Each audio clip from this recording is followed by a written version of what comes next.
Welcome back to the Deep Dive. It is Monday, February 9th, 2026. And today we are doing something a little different. Usually we're looking at things like, tech trends, geopolitical shifts, things that can feel a bit abstract, maybe a little distant. But today we're looking at something that is literally sitting in front of you right now. It might be in your hand. Could be. It might be on your plate. It's almost certainly in your body. Exactly. We're talking about food. But this isn't the fun what's for dinner kind of conversation. We are looking at a stack of sources that are, frankly, quite difficult to digest. Pun absolutely intended, I'm sure. Pun very much intended. The centerpiece of our deep dive today is a really comprehensive strategic roadmap. It was published just yesterday, February 8th, on the Democracy for Nepal blog. The author is Paramendra Kumar Phagat. And the timing here is just so critical. This analysis, it wasn't written in a vacuum. It was triggered by some very recent, very pointed parliamentary interventions in India. The things are happening right now.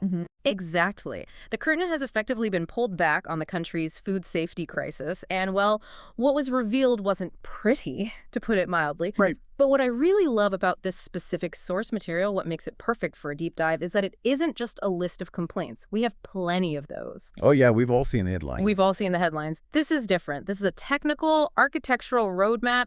It's a blueprint. It's a battle plan. It really is. It's a detailed 10-point solution. And, get this, a full 5-year implementation plan to take a food system that is, by many accounts, failing and turn it into a fortress. So before we get into the solution, and we are going to go deep into these 10 pillars because they are genuinely fascinating, we have to establish the problem. We have to understand the diagnosis.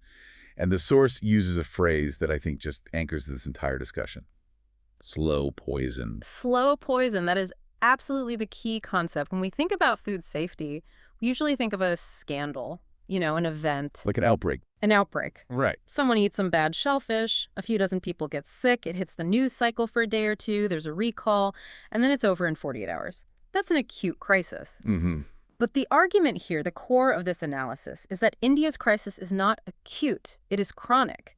It's what the source calls a silent crisis. It's not a sudden event, it's a seepage. Exactly, it's a seepage. It's the idea that dangerous substances, things like detergents, heavy metals, industrial dyes, even fertilizers, are not just accidentally falling into the food here and there. This isn't a bad apple problem. Not at all. It's that they are being deliberately woven into the very fabric of the supply chain. It's a systemic infiltration into our kitchens, into school lunches, even into hospitals. It's not an explosion. It's the slow, methodical poisoning of an entire population over decades. And when you frame it like that, it stops being a simple regulatory issue, and it really starts to feel like a national security issue.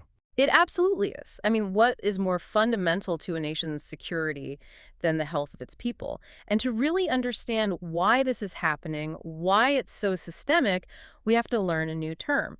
The source introduces this concept called regulatory arbitrage. Okay, let's unpack this. Regulatory arbitrage. It sounds like something straight out of a Wall Street playbook. It's a term borrowed directly from finance, and it works in exactly the same way. In banking, if country A has really strict anti-money laundering laws, and country B is, let's say, a bit more flexible. The money flows to country B. The money flows to country B. You arbitrage the regulation. The source argues this is happening physically on the ground with Indian food production. And this is possible because India is a federal union, right? The rules and, more importantly, the enforcement can vary from state to state. Correct. You have the central body, the FSSAI, which sets the standards. They can say milk must contain X amount of protein. But the enforcement, the person who actually goes to the factory and takes the sample, that's often up to the state governments. I think I see where this is going. So imagine you're a manufacturer. You're making, say, adulterated spice mixes. And you're in state A, where a new, tough food safety commissioner has just been appointed and is really cracking down. Okay. You don't stop making the bad spice mix. That's your business model. You just move your factory. You pack up and move 50 kilometers across the border to state B, where you know the enforcement is lax or the inspectors are a bit more friendly. And then you just truck the finished product right back into state A to sell it. Precisely. You arbitrage the map. You exploit the seams in the national fabric. And as long as the enforcement isn't a uniform high-tension grid across the entire country, the poison just flows like water. It will always find the path of least resistance. That perfectly explains why it always feels like a game of whack-a-mole. Yeah. You hear about a raid in one state, and then a month later, the same problem pops up somewhere else. It's not popping up, it's migrating. Wow. Okay. The source also uses another really powerful metaphor to describe the enforcement process itself. It calls it a relay race where no one finishes the lap. This is such a great image to visualize the failure. Food safety is a relay race. It has to be. You have the local police, you have the state health department, the central regulator, the testing labs, and finally the courts. They're all supposed to be runners on the same team. And for the system to work, the baton has to pass smoothly and quickly from one to the other. But in the current system, The baton is dropped. Constantly. constantly, or worse, a runner just gets distracted and walks off the track. Think about it from a practical standpoint. An inspector seizes a suspicious sample of milk. That's leg one of the race. He's done his job. Okay, good start. He sends it to a state-run lab for testing. That's the handover for leg two. But the lab is underfunded and understaffed. They have a backlog of thousands of samples. So the result takes, say, 3 months to come back. And in those 3 months, the thousands of liters of milk from that batch have already been sold, consumed, and well digested. Exactly. The feedback loop is dangerously slower than the consumption loop. The race is already lost before the second runner has even started. And that's not even the end of it. Not even close. Let's say, miraculously, the lab result comes back positive for, say, urea. Now you have to prosecute. That's leg 3.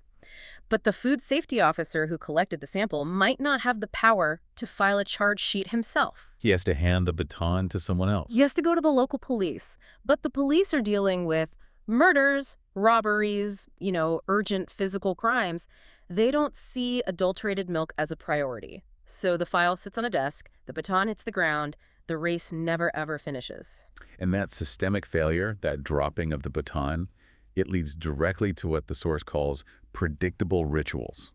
Right, because the system is so slow and so cumbersome, the inspections become a form of theater. It's not surveillance, it's a scheduled performance. It's a checkbox exercise. It is. If you're a factory owner, you know the inspector's coming. Maybe it's the week before the Diwali festival, or it's always the first Tuesday of the month at 10 a.m. It's a ritual. So you do the logical thing. You clean up for the guest. You clean up.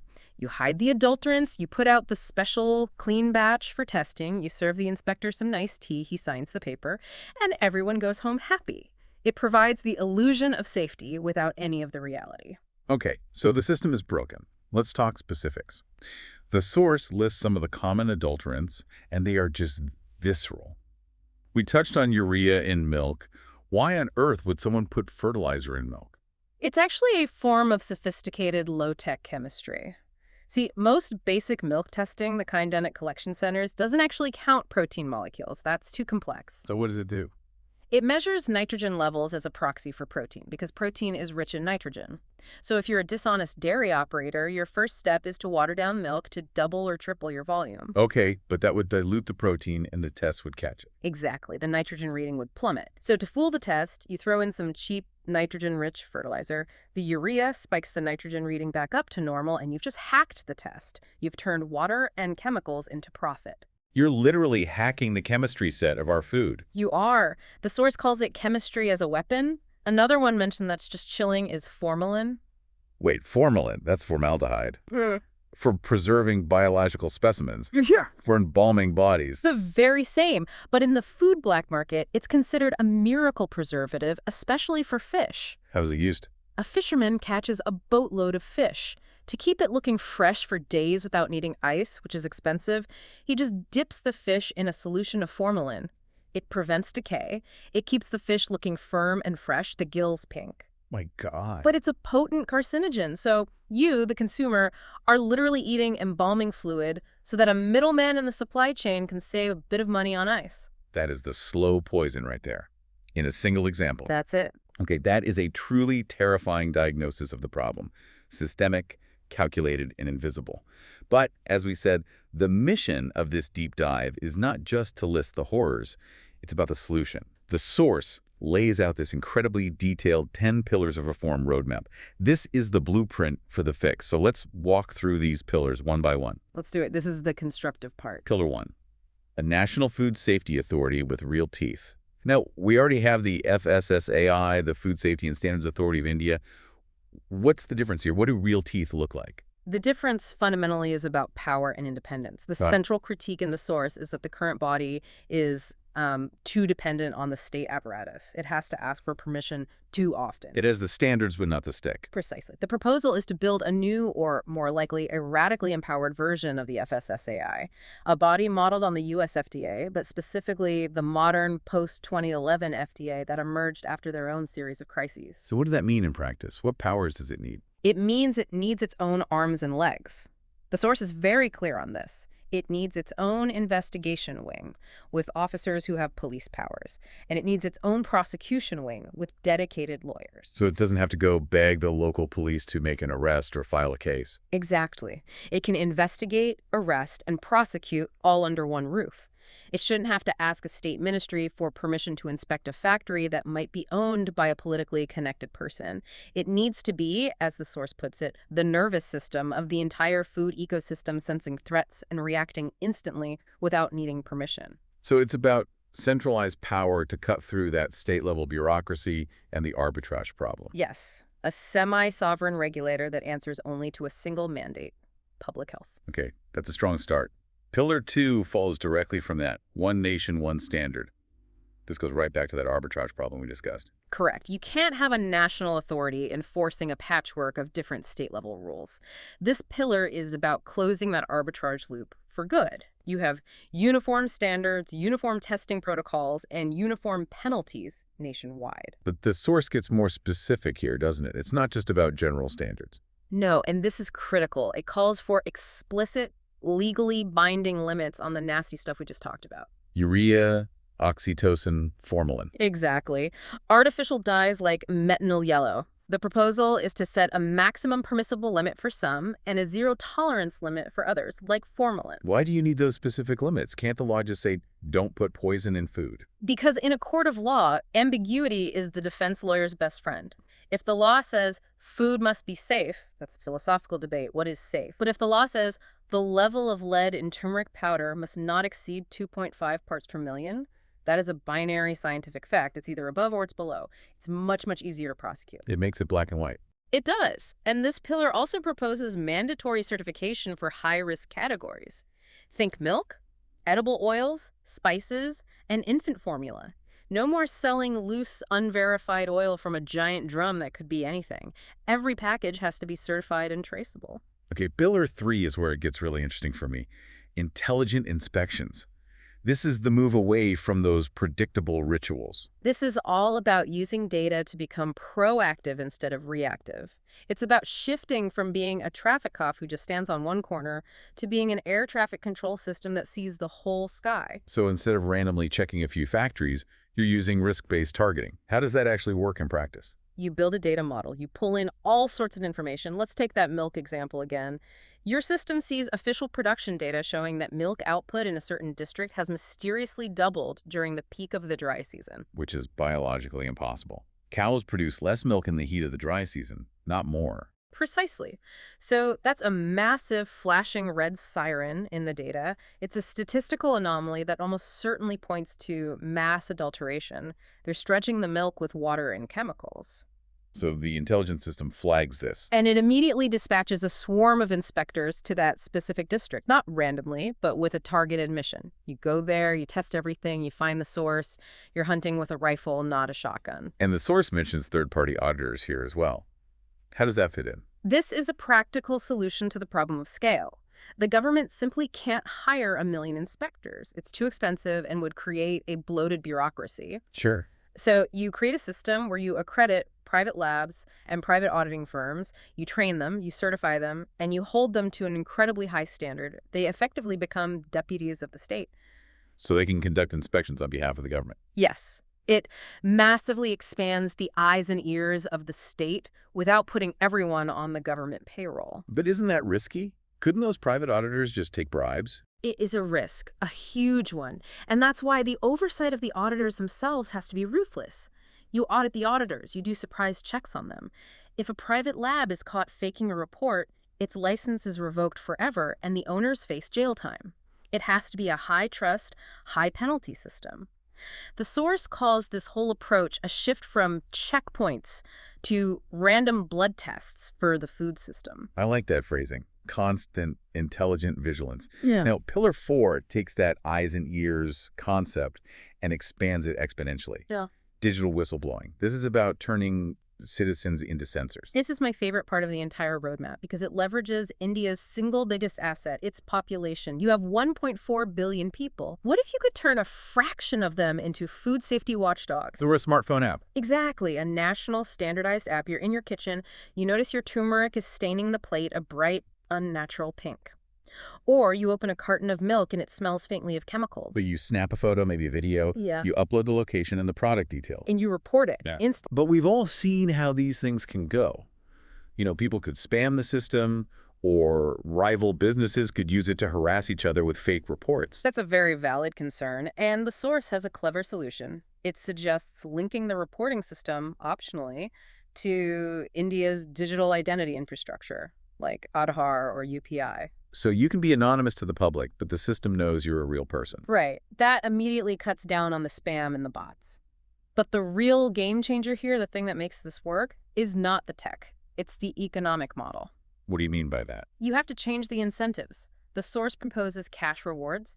If your anonymous tip leads to a verified bust, a factory is raided, adulterated goods are seized, the whistleblower gets a significant percentage of the fine collected from the company. Okay, so you're making it profitable to report crime. And you're also offering legal protection. Think about the factory worker right now. He sees the urea being mixed into the milk every single day. But if he speaks up, he gets fired, his family might be threatened. Silence is his best and only economic option. So we need to flip that. We need to make silence expensive and speaking up profitable and safe. Exactly. You completely flip the economic incentives, you crowdsource the surveillance, you make it so risky for companies to cheat because any one of their own employees or any one of their 1.4 billion customers could be the one to turn them in. A powerful idea. Okay, Pillar 5, technology as the great equalizer. We're getting into some really cool, almost sci-fi stuff now, handheld spectrometers. They sound like sci-fi, but they're becoming very real very fast.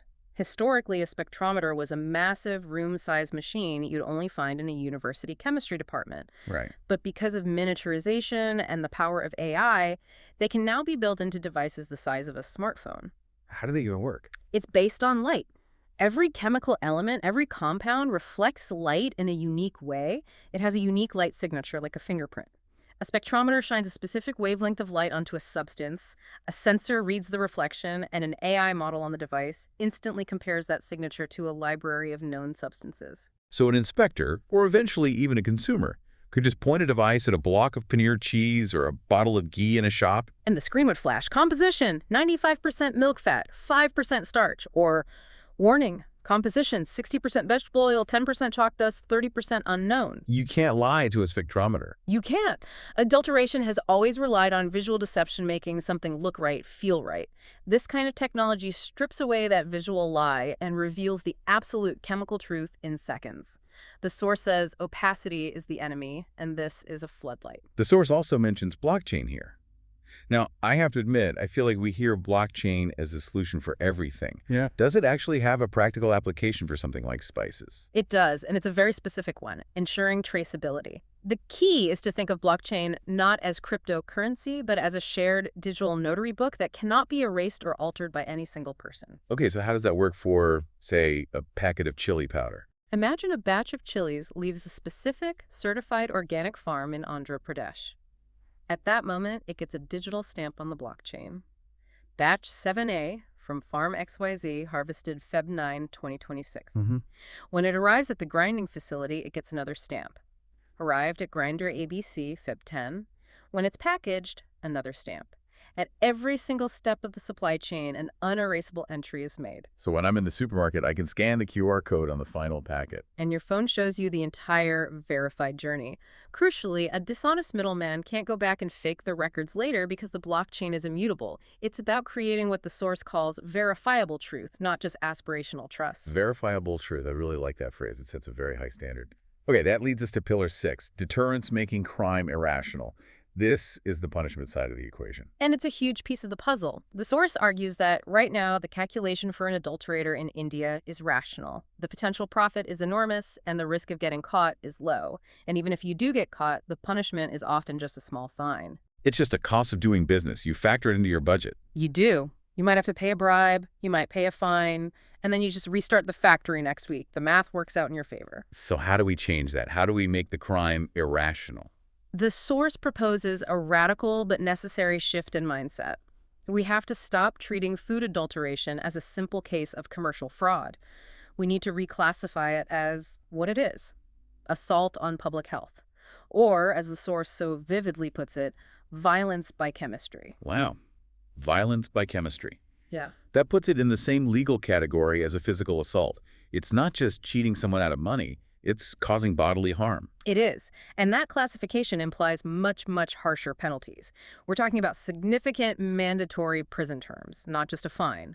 And it also implies the need for fast-track courts so these cases don't get bogged down in the legal system for 20 years while the accused is out on bail, still running the business. And the source highlights something really important here about who gets punished.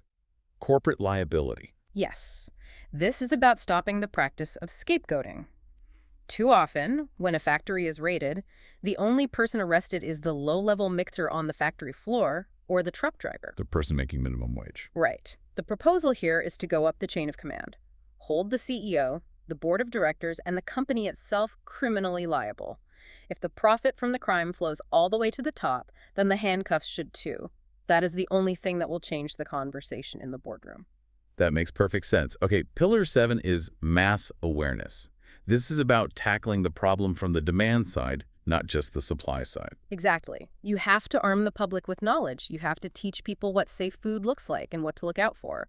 The source suggests making food literacy as fundamental a part of the school curriculum as financial literacy or digital literacy. So teaching simple home techs in science class. Imagine that. Millions of school kids coming home and showing their parents how to run a simple test on the turmeric in their mom's kitchen. Just put a pinch in a glass of water. If it leaves a strong yellow color as it sinks, it's likely adulterated with lead chromate. If it sinks slowly, leaving a light yellow, it's probably pure. That one action, repeated in millions of homes, it would create a massive cultural shift. It would. It creates pressure from the bottom up.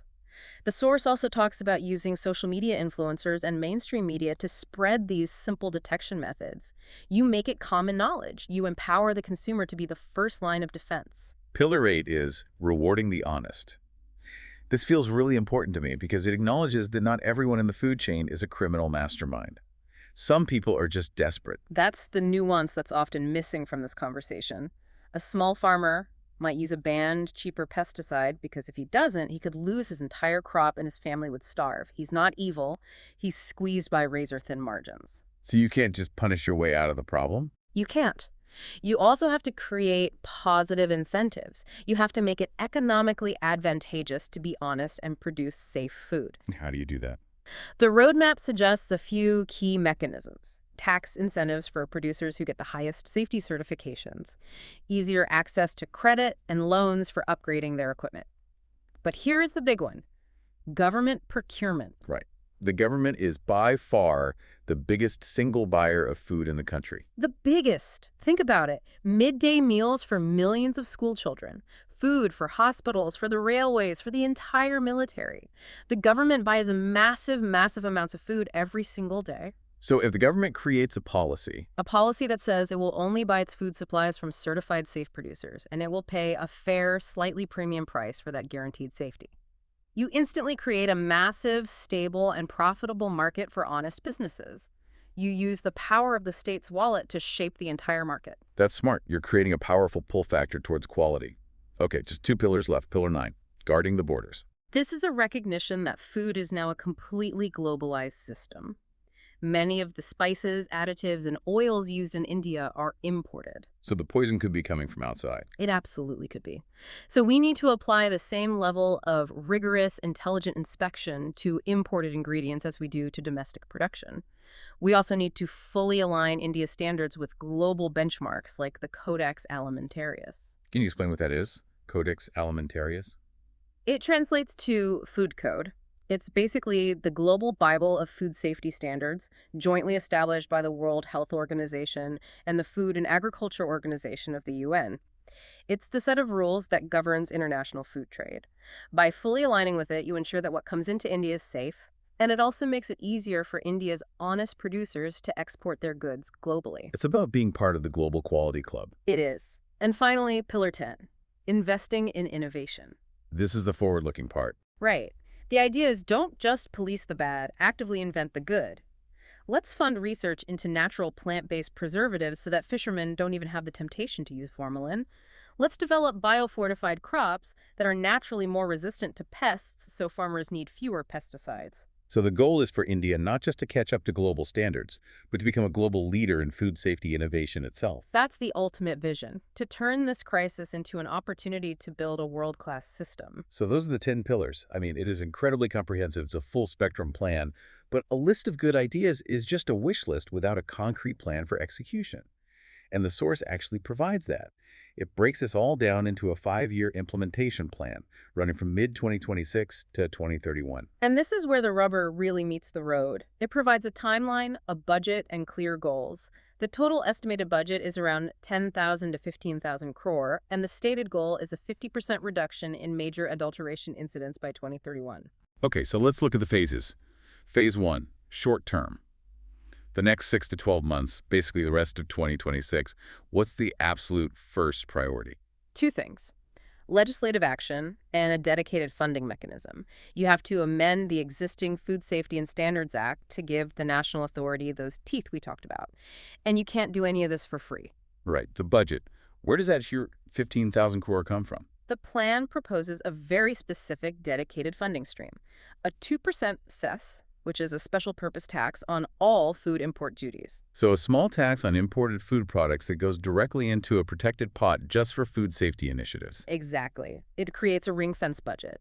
The beauty of Assess is that the money can't be diverted to other government projects. It ensures that the safety authority doesn't have to go begging to the finance ministry for its budget every single year. It guarantees its financial independence. And on the action side? Appoint a new CEO for this empowered authority, someone with real prosecutorial or investigative experience, and immediately set up the first regional hubs of this new body in major cities. Okay, that's year 1. Yeah. Then phase 2, medium term, running from 2027 to 2028. This seems to be all about building the core infrastructure. It is. The top priority here is building the lab grid. This is crucial. Right now, lab data is siloed. A lab in Mumbai might detect a new adulterant in milk, but a lab in Chennai has no idea. There's no shared brain. There's no shared brain. Integrating all accredited labs, public and private, into a single national digital grid creates that brain. It creates a real-time radar system for new threats. And the other big part of this phase is recruitment. They need the people to run the system. The plan calls for hiring over 500 specialists, not just inspectors, but toxicologists, data scientists, forensic chemists. You need the human expertise to run the high-tech nervous system you're building. The goal for this phase is to have 95% of all high-risk food categories covered by digital traceable certification. Ambitious. Yeah. And that brings us to phase 3, long term, from 2029 to 2031. This is about maturing the system. By this point, the core system should be up and running. This phase is about refinement and global leadership, achieving full alignment with all global benchmarks, seeing the widespread use of those AI spectrometers in the hands of every food inspector, making the blockchain traceability system the norm, not the exception. It's a massive undertaking. But the author of the source material has this really interesting philosophical take on it all, which they call unengineering. I found this a really profound way to think about the problem. It really is. The core idea is that food adulteration is not a natural disaster. It's not an earthquake or a flood that just happens to us. It is an engineered process. Meaning it's design. It's design. People sit in rooms with spreadsheets and calculators, and they design these systems. They engineer the chemical formulas to cheat the tests. They engineer the supply chains to hide the poison. It's a deliberate man-made system. And because it is engineered, it can be unengineered. It is a human-made problem, which means it has a human-made solution. If you methodically change the incentives, as the pillar suggests, if you increase the penalties, if you introduce radical transparency, you can systematically dismantle the machine of adulteration. It's not inevitable. We built it, and we can unbuild it. that is a very empowering thought. It takes it from being an overwhelming, terrifying problem to being a complex but solvable engineering challenge. Exactly. But look, we've talked in detail about the plan for India. Now I want to stress test it a bit. The source dedicates a whole fascinating section to global context. How does the rest of the world handle this? Because if India is going to fix this, it shouldn't have to reinvent the wheel. Absolutely not. And this is so important. The source takes us on a quick world tour, the US, the EU, the UK, Japan, and then China as a cautionary tale. And each one of these offers a different critical lesson that can inform India's roadmap. Okay, let's start with the USA. The source focuses heavily on the FDA and this core concept of prevention. Right. The big transformational shift in the U.S. came with a law called FSMA, the Food Safety Modernization Act, which was passed in 2011. Before FSMA, the U.S. system was largely reactive. You wait for people to get sick from E. coli and spinach. And then you investigate and recall all the spinach. It was the classic ambulance at the bottom of the cliff model. Right. FSMA completely flipped that script. It mandated a new approach called HART-RPC. HART-RPC. That is a mouthful. It is. It stands for Hazard Analysis and Risk-Based Preventative Controls.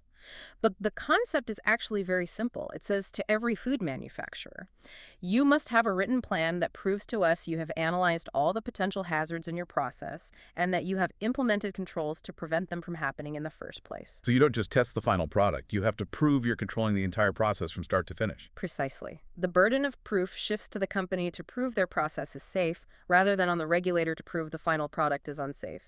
And for imports, they use a simple but incredibly effective policy called test and hold. Test and hold. What does that mean? It means if the FDA has any suspicion about an incoming shipment of, say, shrimp from another country, that container of shrimp sits at the port. It is not allowed to enter the U.S. domestic market until the lab tests come back clear. That seems like common sense. You'd think so, but in many developing nations, including the current system in India, the goods are often released into the market while the test is still pending. By the time the result comes back 2 weeks later showing contamination, it's too late. The U.S. system says, no, you prove it's safe first, and then we open the gate. Okay, lesson from the U.S. prevention, not reaction. Let's cross the Atlantic to the European Union. The source calls them the traceability kings. The EU is obsessed, in a very good way, with the chain of custody. Their entire philosophy is built on that principle we touched on with blockchain. Yeah. If you can trace it, you can control it. And their main tool for this is something called the RASFF. Yes, the Rapid Alert System for Food and Feed. It is a real-time, continent-wide digital notification network. It connects the food safety authorities of all the member countries. So it's a network defense system. It is. So let's say a food inspector in Belgium finds a specific batch of eggs from a farm in Poland is contaminated with salmonella. He enters that data into the RASFF.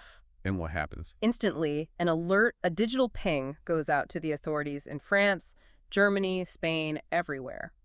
They all know to immediately look for and pull that specific batch from their supermarket shelves. This allows for what they call surgical recalls. Meaning you don't have to cause a panic and recall every single egg in Europe. Right. You just recall batch number PL789 from that one specific farm. It saves billions of dollars, prevents unnecessary food waste, and protects public health with incredible precision. The source cites Finland as a top nation for food security, largely because of this rigorous networked traceability. Okay, now let's hop over to the UK, which is now outside the EU system but has its own interesting approach. Scores on the doors. I've actually seen this in London.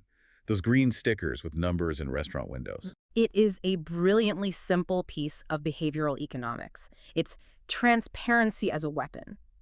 Every single food business, restaurants, cafes, takeaways gets a hygiene rating from a local inspector on a scale of 0 to 5. They're required by law to display that score right on the front door. They are. And think about the psychology of that. You're walking down the street looking for a place to eat. One restaurant has a big 5 sticker, meaning very good. The one next to it has a 1, meaning major improvement necessary. You're not eating at the one. Of course not. The regulator doesn't even have to shut them down. The market shuts them down for them. Their reputation, or lack thereof, becomes the regulator. It forces businesses to care about hygiene every single day because their revenue visibly depends on it. That seems like a system that could be implemented in India relatively easily, especially with an app-based digital version. Absolutely. The source notes that this culture of transparency is what made the UK system so resilient. Even after they had that huge horse meat scandal back in 2013, they were able to rebuild public trust relatively quickly because the underlying system was so open and transparent to the public. And just briefly on Japan, the source mentions a culture of zero tolerance. What does that mean? Japan is a fascinating case because it's where law and culture combine to create an incredibly high standard. The Japanese consumer, culturally, demands perfection. A single bruised apple is often rejected by shoppers, let alone a product that could be contaminated. So the social pressure on businesses is immense. Immense. You can have the best laws in the world, but regulation works best when the law and the social norms are pushing in the same direction. In Japan, delivering an unsafe food product is a source of deep corporate and personal shame beyond just being illegal. I see. Okay, so we've seen the best practices now. Yeah. We have to talk about the cautionary tale. The source dedicates a significant and frankly chilling section to China. And this feels the most relevant to India because of the obvious similarities. A massive population, rapid economic development, and incredibly complex supply chains. China is the mirror. It's the ghost of Christmas future in some ways. It produces 1.1 billion metric tons of food a year. It has to feed 1/5 of humanity. And it has struggled mightily and very publicly with that dangerous intersection of a hyper-competitive profit motive, widespread pollution, and weak local enforcement. The horror stories listed here are, well, most of us remember the melamine scandal in 2008. That was the watershed moment, the one that shook the world. It was all about infant formula. To cut costs, several major manufacturers were diluting their milk and then adding melamine, which is an industrial plastic used to make countertops and plastics, to the milk powder. Why on earth would they do that? For the same reason people add urea. Melamine is incredibly rich in nitrogen. It was a chemical trick to fool the protein tests. And the result of this trick? The result was 300,000 sick babies and children, at least 6 deaths. Widespread kidney damage. It was an absolute horror show. And it fundamentally destroyed public trust in the domestic Chinese dairy industry for a generation. Even today, almost 2 decades later, any Chinese parent who can afford it will go to great lengths to buy imported baby formula. It's a stark lesson. Once you break that sacred trust, you might never get it back. And then there was the gutter oil scandal in 2011. This one always turns my stomach whenever I hear about it. It's just so visceral, it's hard to even comprehend. Criminal networks were literally going out at night, scooping sludgy, used cooking oil out of sewer traps and drains behind restaurants, then taking it to back alley refineries where they would filter it, bleach it, and then sell it right back to those same restaurants as fresh, clean cooking oil. It highlights the existence of this vast shadow economy. It does. It's a terrifying example of the principle that if there's money to be made from waste and there is no oversight, someone will find a way to do it no matter how disgusting or dangerous. The source also mentions a much more recent one from just 2024, the tanker scandal. This one is frightening because of the sheer scale. Yes. This wasn't a back alley operation. This involved major logistics companies, including state-owned enterprises like Sinograin. It was revealed that tanker trucks designed to carry industrial chemicals or fuel. Like coal oil. Right. They were being used to transport edible cooking oil. Without cleaning the tanks in between. Without proper cleaning. It was exposed as an open secret in the logistics industry, a way to save time and money on cleaning costs. When this scandal broke, it caused widespread panic and a rush of panic buying for imported oils. It showed that even with big established companies, the pressure to cut costs can compromise safety if the oversight isn't watching every single link in the chain, even the trucks themselves. So given this history of scandals, how has China responded?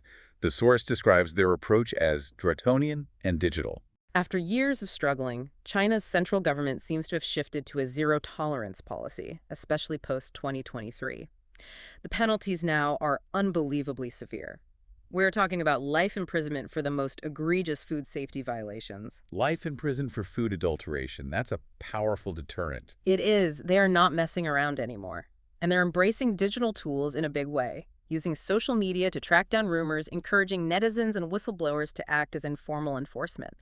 They have new standards coming in September 2026 to crack down on things like organic washing, which is falsely labeling food as organic. But the source points out a critical lesson from China's struggle that India really needs to hear. A problem that can't be solved with harsh penalties alone. It calls it the slow marinade. The slow marinade. It's such a powerful metaphor. What does it mean? It refers to environmental pollution. China's rapid industrialization has left a legacy of heavily polluted soil and water in many agricultural areas. So you can fix the factories, you can fire the corrupt managers, you can jail the CEOs for life. But if your soil is contaminated with cadmium from decades of industrial waste, the rice you grow in that soil will be toxic. No matter how honest the farmer is. It doesn't matter. The pollution is the marinade. It slowly and visibly seeps into the food supply from the environment itself. And that is an incredibly difficult generational problem to fix. It connects directly back to that One Health approach. You simply cannot have safe food in a poisoned ecosystem. So bringing this all back together, the final synthesis, the source argues that India needs to be a smart student of the world. It needs to cherry pick the best ideas from all these different models. It does. It's not about copying one country's system. It's about creating a hybrid. The argument is that India needs the USA's prevention-first mindset. Don't wait for the outbreak. It needs the EU's obsession with traceability. Know the story of every grain of rice. It needs the UK's use of public transparency, put the scores on the doors. And, arguably, it needs a dose of China's willingness to use truly harsh penalties for crimes that constitute mass harm. Mass harm. That really is the key concept, isn't it? If you systematically poison 1 million people slowly over 10 years, that is a crime of massive proportions, even if it's less visible than a bomb. It erodes the biological foundation of the nation itself. Yeah. And the source, it ends on a very human, very simple note. It reminds us that at its core, food safety is about trust. It's about the trust between a parent and the food they give their child.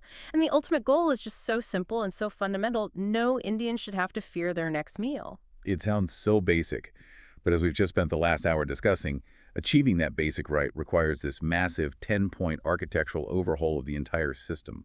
It does. It requires immense political will, a dedicated budget, and the smart application of technology. It's a marathon, not a sprint. I want to leave our listeners with the final provocative thought from the source material. It really struck a chord with me, especially given the other topics we cover on this show about where we're going as a digital society. The comparison it makes to crypto and data. It's a really striking comparison, isn't it? Think about it for a second. We have the technology to track every single Satoshi of Bitcoin across the globe. We track every digital financial transaction, every click, every like on social media. We demand absolute mathematical verification for our digital assets. If your bank account was off by a single penny, you'd be on the phone demanding answers. We expect perfection. Exactly. We demand verifiable truth for our money. Yet we somehow accept total opacity in the one thing that we physically consume, the one thing that actually becomes a part of our bodies. We eat mystery ingredients from mystery sources every single day. So the question the source leaves us with is the future of food safety actually just data safety? If we can verify the data history of that carton of milk, the blockchain ledger, the spectrometer reading from the truck, the farm certification, then we can trust the milk. The source argues that we need to stop accepting this culture of aspirational trust in our diet when we absolutely refuse to accept it in our bank accounts. We need to demand verifiable truth. That is a profound and, I think, very powerful thought to end on. From detergent in milk to the blockchain of spices, it's been quite a journey today. It has. But what's encouraging is that this roadmap shows it's a solvable problem. It's complex, but it's not impossible. Thank you for walking us through it all. It was incredibly illuminating. And to you, the listener, maybe the next time you pick up a packet of food in the supermarket, look for that QR code. Or if there isn't one, just ask yourself, do I actually know the story of this food? Because the future of our safety might just depend on all of us starting to ask that question. Stay safe and eat well. We'll see you on the next Deep Dive.